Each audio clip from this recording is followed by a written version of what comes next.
Well, welcome everyone. This is the Labor History, Labor Lecture series. My name's Nicholas Budimir. Welcome again. You might be wondering why did I pick an OJ's good groovy song. Well, that's because this is the title. I stole their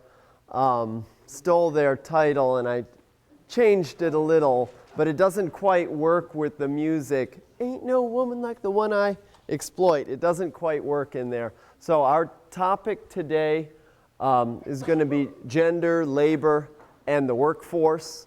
Let me just tell folks, I want to welcome you. Thank you all again for attending. In our last few sessions here, we're mainly going to be concentrating on issues of inequality. And here's a brief overview of the topics. Basically, gender inequality, the pay gap, different forms of discrimination that can be encountered, what's called the care gap, a political gap, and I'm going to go through pretty quickly, and most of these things are graphs and charts, so we can kind of try to illustrate what we're talking about, and this idea of differential workplace norms. So that's just an overview of some of the ideas I'm going to go through. Then I'm going to invite our panel up here to sort of discuss some of this. So, a lot of people talk about the rise of women in the labor force. Women are certainly approaching exact equal parity with men in the labor force in terms of their participation. Latest number I got was about 47%. And if you had a graph of this, you would see a almost unimpeded increasing line of women's labor force participation. It's always interesting to look at the details of it. For most of American history, or much of the 20th century, for instance, African American women participated at a greater level than white women. Hispanic women, for many social reasons, participate at an even lower level. At least in the formal workforce. But as we're approaching the 20th and early 21st centuries, labor force participation for women and women of all races and ethnicities is going up. So, and women will at some point possibly overtake men in their share of the workforce. But if you look at some of the top earning jobs, you see that only about 7.5% of Fortune 500 earners were women. And if you sort of divide that up even more, only 4% of Fortune 500 CEOs are women, despite the fact that women are about 50.8% of the population. So a slight majority of the population. So another important issue that we talk about here is that women often pull what's called a double duty or the second shift. And what we mean by double duty or second shift, especially in the modern economy, is the idea that women go out into the workforce, work in paid labor, and then come home again and pull a whole second shift of work, of child care, of elder care, of cleaning up, etc. Now remember, I'm a sociologist, so I study all society. So there are individual cases, right? There are the super dads and the super moms and the soccer moms and the stay-at-home dads. There is all that diversity. But unless we understand the overall trend, we're missing the big picture, right? You can focus on those little pictures, but we miss the big picture. So it's very well documented. I'll show you a couple of charts that women are pulling the double duty or the second shift, paid work and what's called the unpaid work. Here's a nice little chart here. You can kind of look. It's depicting yearly earnings between women and men from about the early 60s up through about 2008. And what you see, the red line is female earnings, and the blue line are male earnings. And what you can sort of visibly see is that, yes, there is a narrowing of the earnings gap it is narrowing. So you can write down good news. However, what's the bad news? Gap persists. And when we get into the data a little bit more, you find that some gaps are almost non-existent, while other gaps are growing quite wide, especially at the upper echelons of the pay scale. So the highest paid workers, the gap is widening. The lowest paid workers, the gap is very small. And the yellow line kind of gives you the ratio. The ratio between men's earnings and women's earnings back in the early 60s was about 59%. The ratio was about 77% in 08. And the most recent data, about 2012, 2013 data, it's become a little closer, maybe even closer to 80. So that is the good news. The bad news is the gap persists, and on some levels it grows even larger. This is sort of what we're talking about.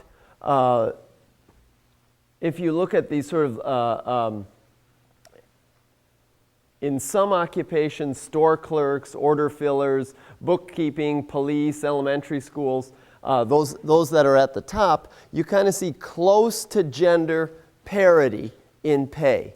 However, but the average, which is sort of this 1, 2, 3, 4, fifth bar from the bottom, the average is somewhere around 80 cents on the dollar. This average is about 83 cents on the dollar. So for every dollar a male worker makes, a female worker makes about 83 cents. But as you can see, those bottom rungs, managers, chief executives, financial managers. So as you go up in the economy, the gender gap is growing. So that's kind of that interesting, when you get into the details of the data, what's happening there. So we're seeing gaps narrowing at different rates for different occupations. And you might even think, especially with police, sheriff's patrol, elementary school, and social workers, those are very highly unionized occupations. So even if it's not 100% of it, labor unions probably play a role in diminishing gender pay gaps and gender discrimination in the workforce. Sort of shifting from the pay gap to the idea of the poverty gap, one thing that we definitely know from data is that women, especially single women who have children, are the most in danger of falling into poverty. And a lot of that has to do with the social policies, right? The purposefully created social policies or the lack thereof. So what do we see?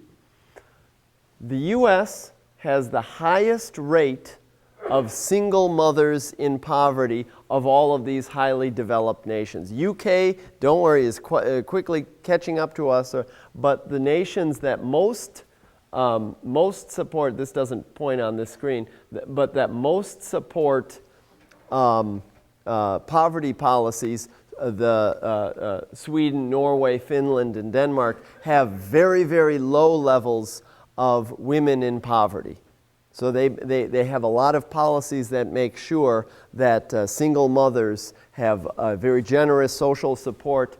As you go up on that graph, less and less generous support for single mothers. So single mothers are the largest share of the poverty population in the United States. So poverty, here's the take-home, poverty disproportionately affects women and single moms. That's the single largest poverty population.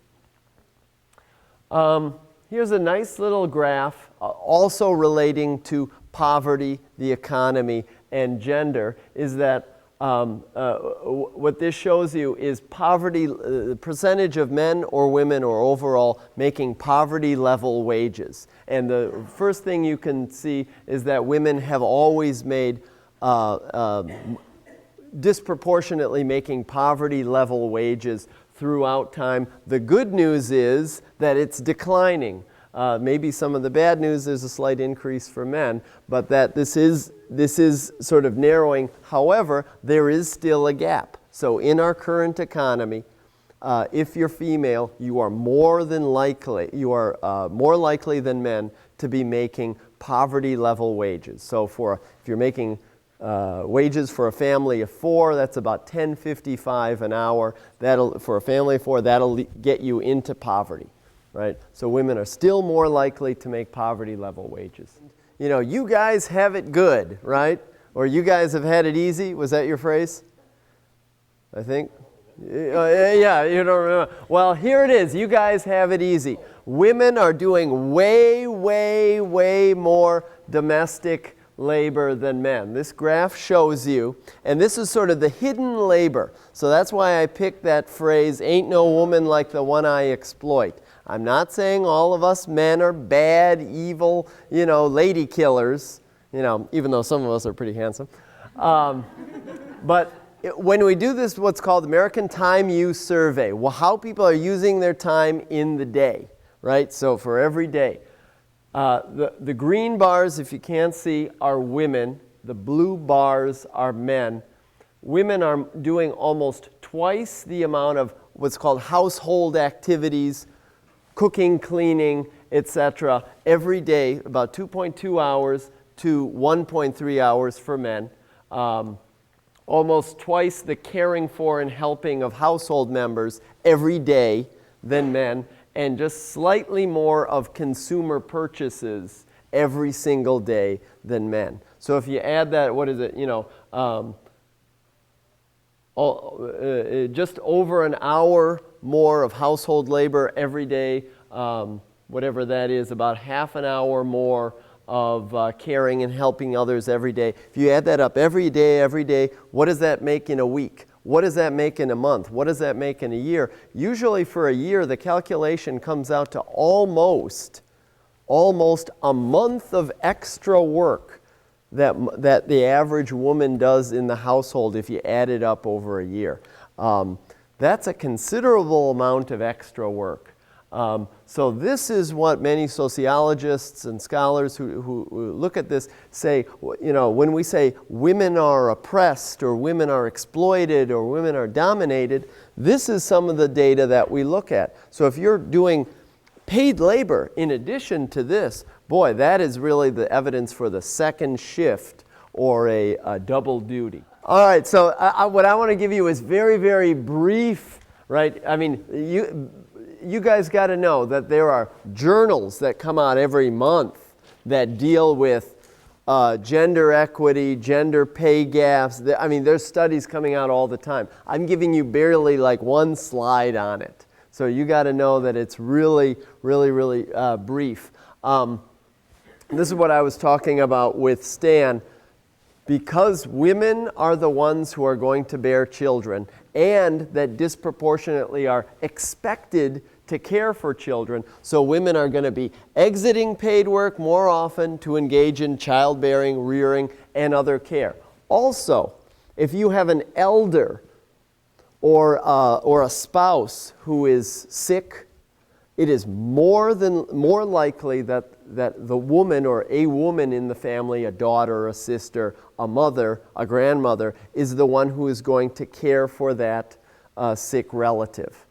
That is what the data shows, despite Super Ralph.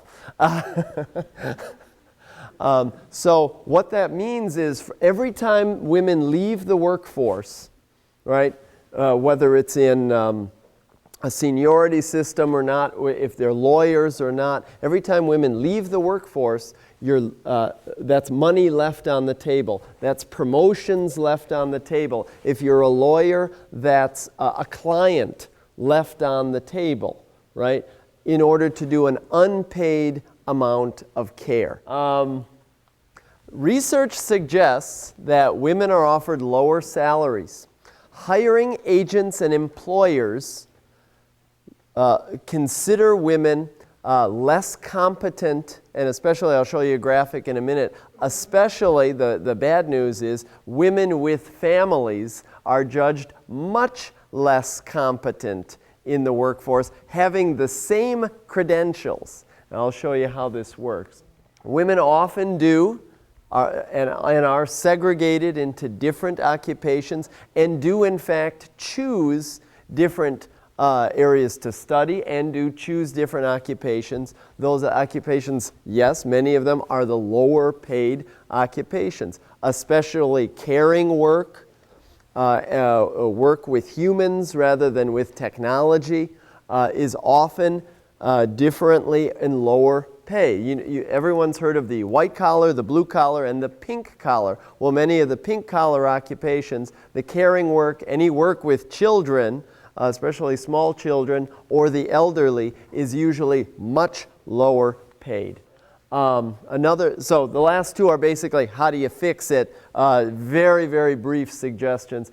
Like Finland and Sweden and Norway, these countries that offer both paternity leave and maternity leave, paid, right? So that is actually a social support for families. So this is a pro-family, family values policy.